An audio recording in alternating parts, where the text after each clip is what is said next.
Welcome back, everybody, for another deep dive. This time we're going to be exploring some pretty profound concepts. Yetzer Hara in Judaism and haram actions in Islam. We've got a fascinating mix of sources lined up for this one.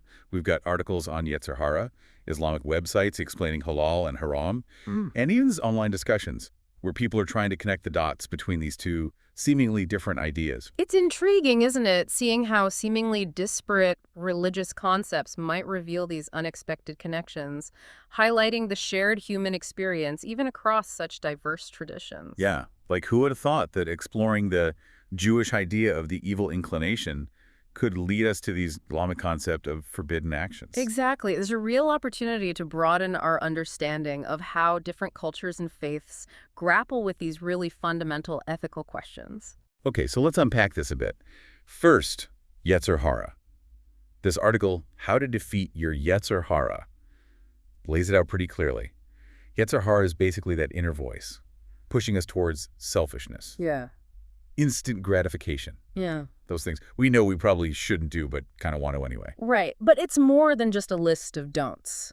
It's a much more complex concept that really speaks to that universal human struggle with temptation, that constant push and pull between our better and our, well, baser instincts. It's like that angel and devil on your shoulder thing. Exactly. And what I think is really fascinating is how this ancient concept is now being applied in modern psychology. This article mentions a rabbi, Rabbi Roll, I think it was, who uses a Gestalt therapy technique. He actually has his clients personify their Yetzer Hara and Yetzer Hatov dash. That's the good inclination. Almost like they're having a dialogue with these different parts of themselves. I can see how that would be super helpful. Instead of just like feeling guilty or ashamed about those negative impulses, Yeah. you're actually acknowledging them and trying to understand where they're coming from. Precisely. It's a way of bringing those subconscious struggles to the surface and gaining a sense of agency over them. But it does make you wonder, what if those impulses aren't meant to be completely eradicated? Ooh, that's interesting. That makes me think of that story from the Talmud about when those ancient sages tried to imprison the Yetzer Hara, right? They thought they could eliminate evil altogether, but then they quickly realized they couldn't function without it. Right. As much as we might want to, we can't just erase those negative inclinations completely. They are a part of what makes us human. The challenge then isn't to eliminate them, but to really understand them, to manage them, and even to try to harness them for good. Okay, but hold on. If the Yetzer Hara is so powerful, how are we even supposed to defeat it? Like the article says. Well, remember, the article also mentions that the Yetzer Hara doesn't fully mature until later in life. It actually develops before the Yetzer Hatov, the inclination towards good. Wait, really? The bad part of us develops before the good part? That's kind of a mind-blowing idea. It is, and it sort of suggests that maybe those early struggles with temptation, those early challenges, are actually crucial for developing our moral compass. It's like we need to experience those challenges in order to learn how to choose good over evil. So those times when we give in to temptation then, those aren't just failures, they're actually part of a learning process. Exactly. It's about recognizing that growth and development are these ongoing processes. We don't just achieve moral perfection overnight, right? It's about this constant striving, making mistakes, learning from those mistakes, and just continually refining our internal compass. I like that. It's a much more hopeful and realistic way of looking at things than just feeling guilty every time we mess up. Absolutely. And this whole idea of actively engaging with our negative inclinations reminds me of the Passover tradition of searching for chametz, leavened bread. It's not just about getting rid of the physical chametz, it's also about searching for and removing those negative qualities within ourselves. So it's like we're actively seeking out and eliminating those little bits of evil inclination hiding within us, internal spring cleaning of sorts. Precisely. Using a physical act to symbolize and reinforce that spiritual concept. Okay, so we've got this idea of Yetzer Hara as this inner force we need to learn to manage and even harness for good. Now let's shift gears a bit. Let's explore the concept of haram in Islam. This is where we can start to see some really intriguing parallels. How does a tradition seemingly so far removed from Judaism conceptualize the idea of avoiding these negative actions and behaviors? Good point. So our sources here.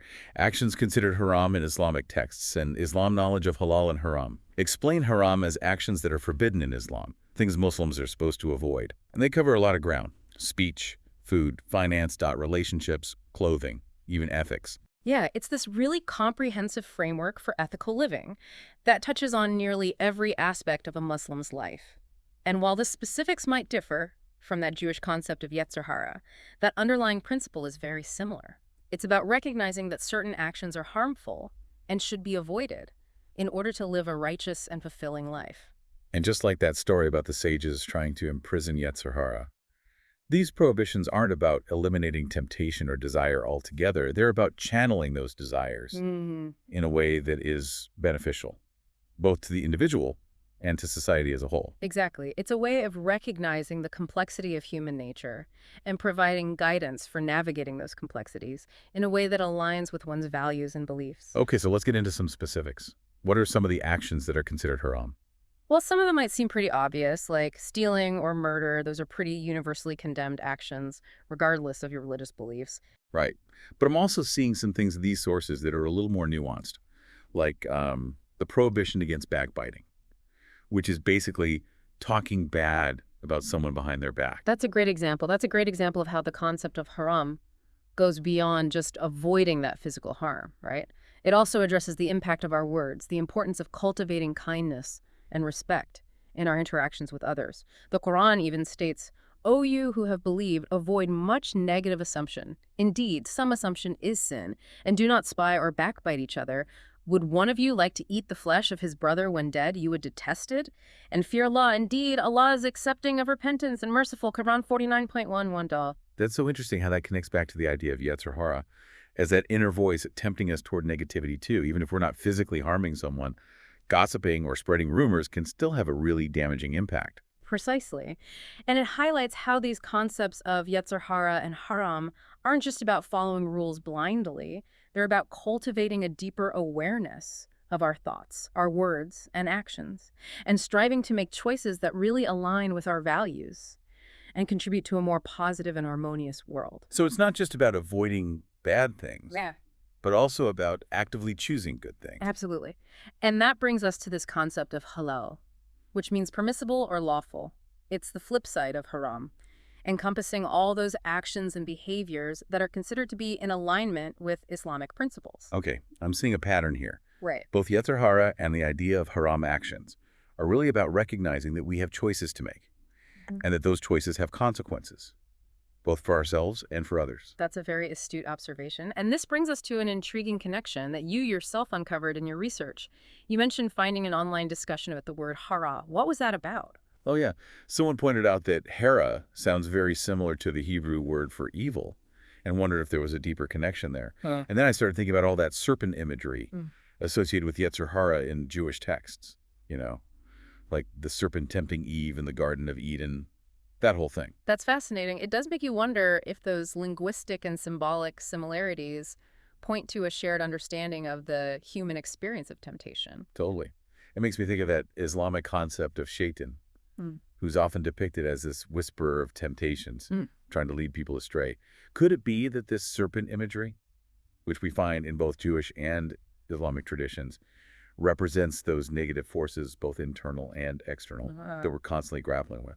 It's certainly a compelling idea. It suggests that despite their distinct origins and beliefs, both Judaism and Islam acknowledge this really fundamental human struggle with negativity and the need to resist those forces that tempt us away from a path of righteousness. So even though the specifics might differ, both traditions seem to agree that there's this constant battle going on inside each of us, and it's up to us to choose the path of good. Exactly. And that choice is something we're constantly making every single day. It's not a one-time decision, but an ongoing process of self-reflection, growth, and striving to align our actions with our values.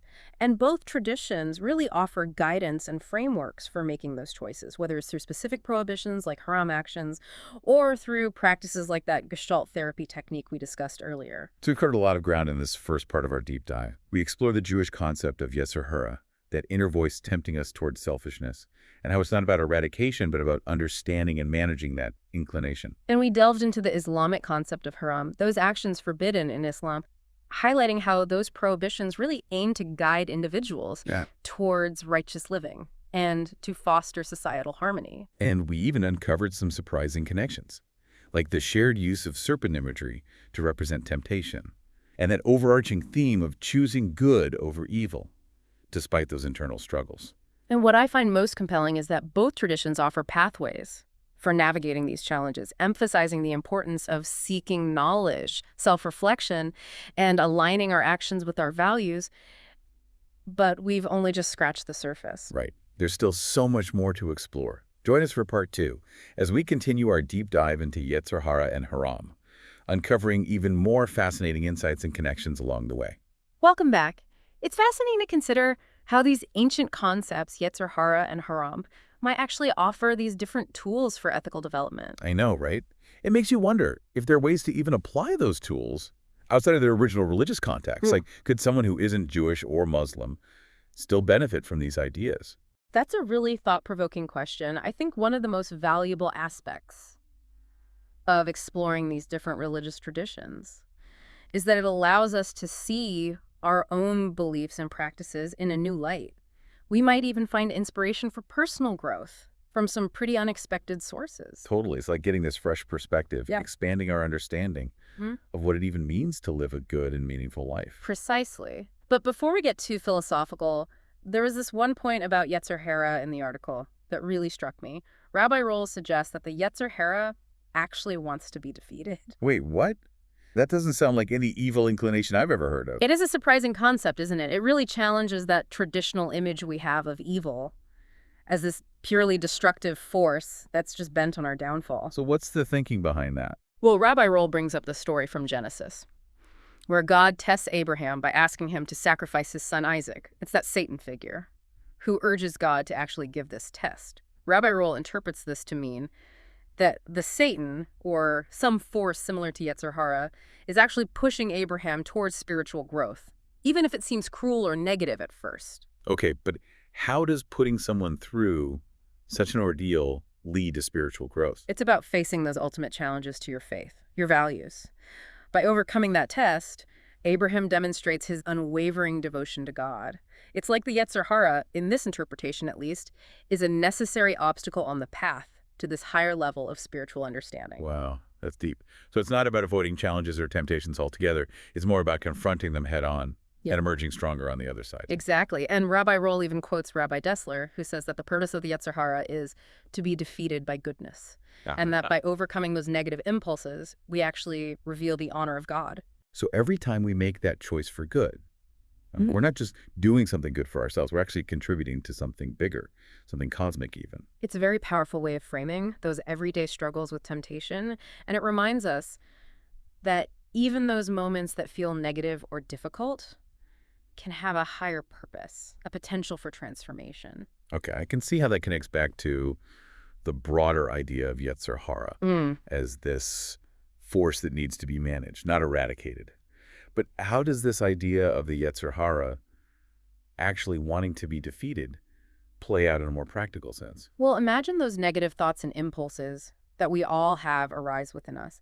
Instead of seeing them as inherently bad, we can view them as opportunities for growth, moments where we can choose to exercise our free will and align ourselves with our higher values. So it's not about suppressing those thoughts then, or pretending they don't exist, but more about engaging with them in this conscious and deliberate way. Precisely. Rabbi Roll even talks about having a dialogue with your Yetzer Hara, almost like negotiating with that inner voice of temptation. It's like we're taking control of the narrative then, instead of letting those negative inclinations run the show. Exactly. We're acknowledging those impulses, but choosing not to be ruled by them. Okay, that makes a lot of sense. It's like we're turning those struggles into opportunities for growth. But let's shift back to the Islamic side of things for a moment. We talked about haram actions as those things that are forbidden, but there's also that concept of halal, which means permissible or lawful. It's like the other side of the coin, right? Absolutely. Islam doesn't just focus on what to avoid, but also on what to embrace.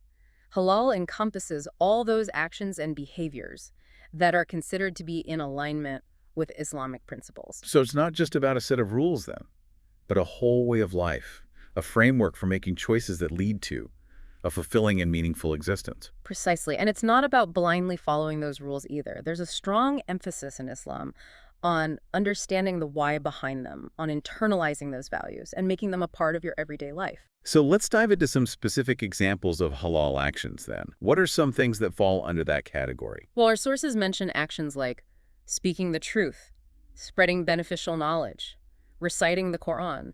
These are all examples of halal speech, of using our words in a way that's positive and constructive. It reminds me of how backbiting was considered haram. It's not just about what we avoid saying, but also about what we actively choose to say.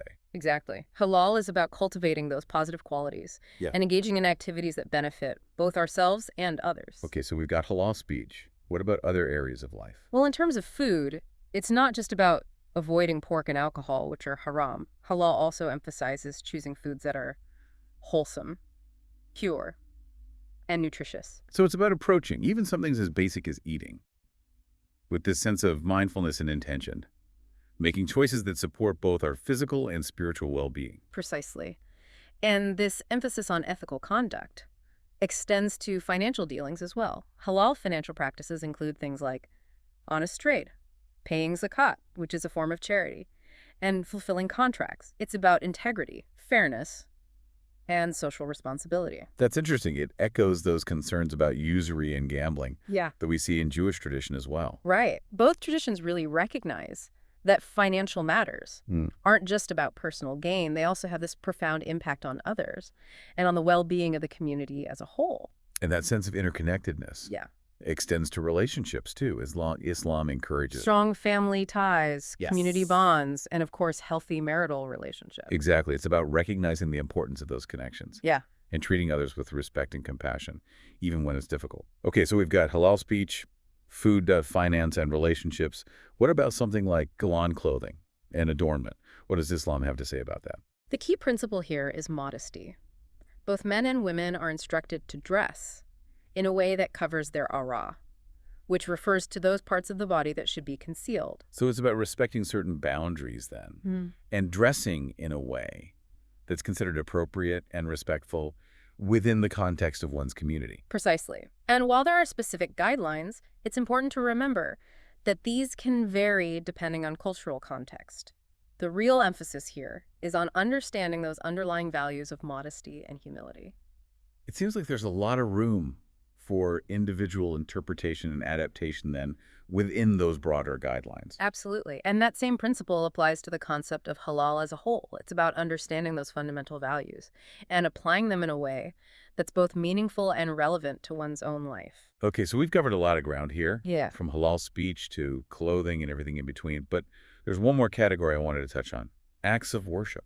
Of course. This is where we see some of the most profound expressions of Islamic faith and practice. So what are some examples of halal acts of worship? Well, the 5 pillars of Islam are the foundation. Prayer 5 times a day. Fasting during the month of Ramadan. Giving zakat, charity. Performing the Hajj pilgrimage to Mecca, if one is able. And declaring belief in the oneness of God and the prophethood of Muhammad. Right. And then there are other acts of worship, like reading and reflecting on the Quran, making supplications to God, and engaging in dhikr, which is the remembrance of God. Exactly. It's about cultivating that deep and personal connection with the divine, expressing gratitude, seeking guidance, and aligning one's will with God's will. And on the flip side, what are some examples of haram acts of worship? The most significant one is shirk, which is associating partners with God. This is considered the gravest sin in Islam. So it's about maintaining that purity of belief and devotion, recognizing God's absolute oneness, and avoiding anything that might compromise that belief. Exactly. And then there's bid'ah, which refers to these innovations in worship that aren't based on the Quran or the Sunnah, the Prophet Muhammad's teachings and practices. So it's not about rejecting change or progress then, but more about ensuring that any new practices or interpretations are rooted in those core principles and sources of Islamic tradition. Precisely. It's about preserving the integrity and authenticity of the faith while also allowing for individual understanding and expression within those boundaries. Okay, so we've explored halal actions in quite a bit of depth here, from speech and food to acts of worship and everything in between.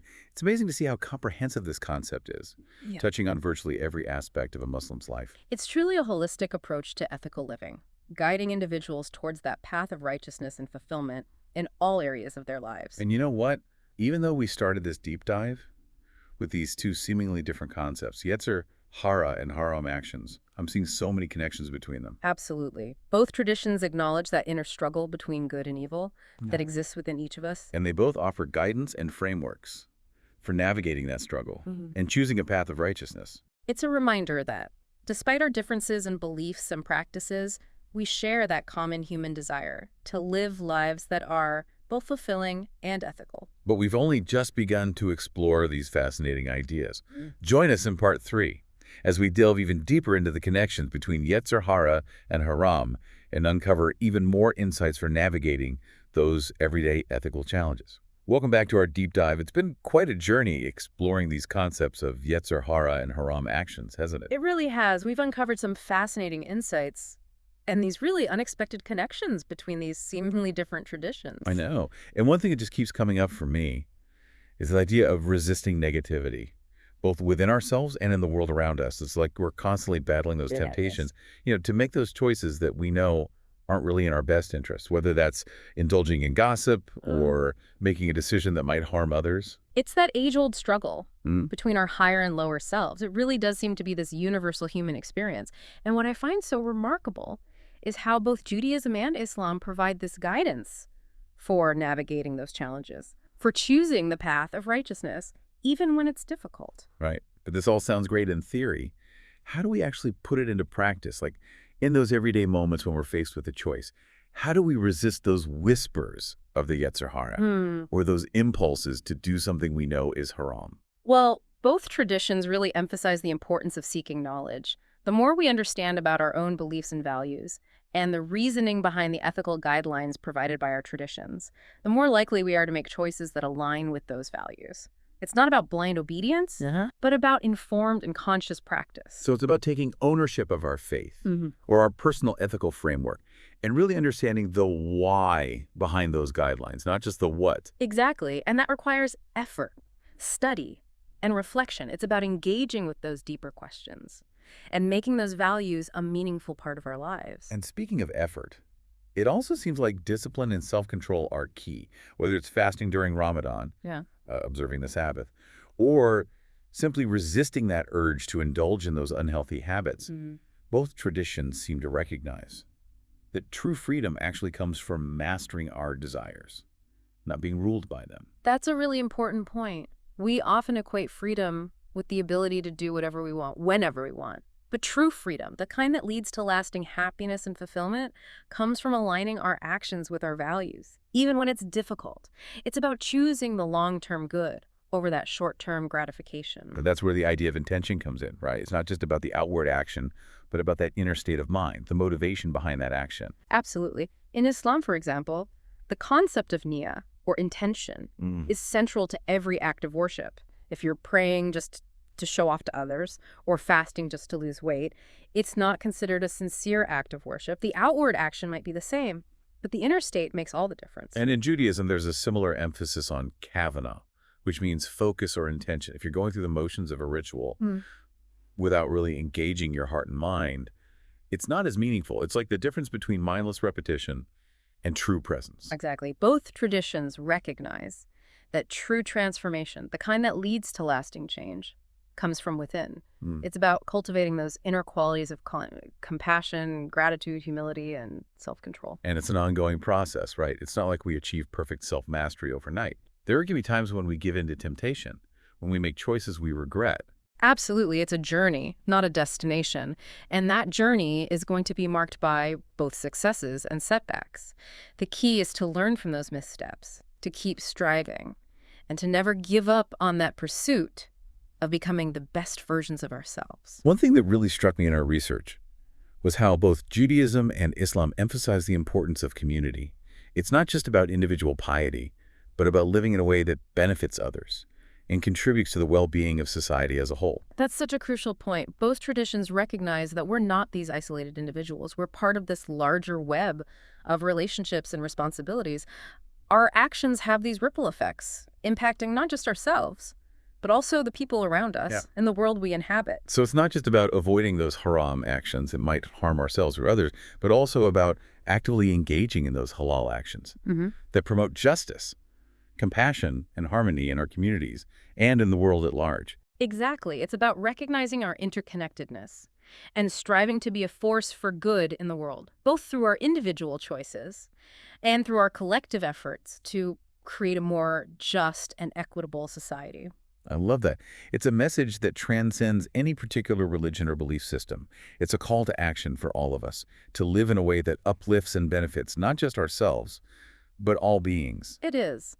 And as we wrap up this deep dive, I hope our listeners are left with a sense of possibility, a sense that each of us has the power to make choices that align with our values and contribute to a more ethical and fulfilling world. We've explored some really profound ideas today, haven't we?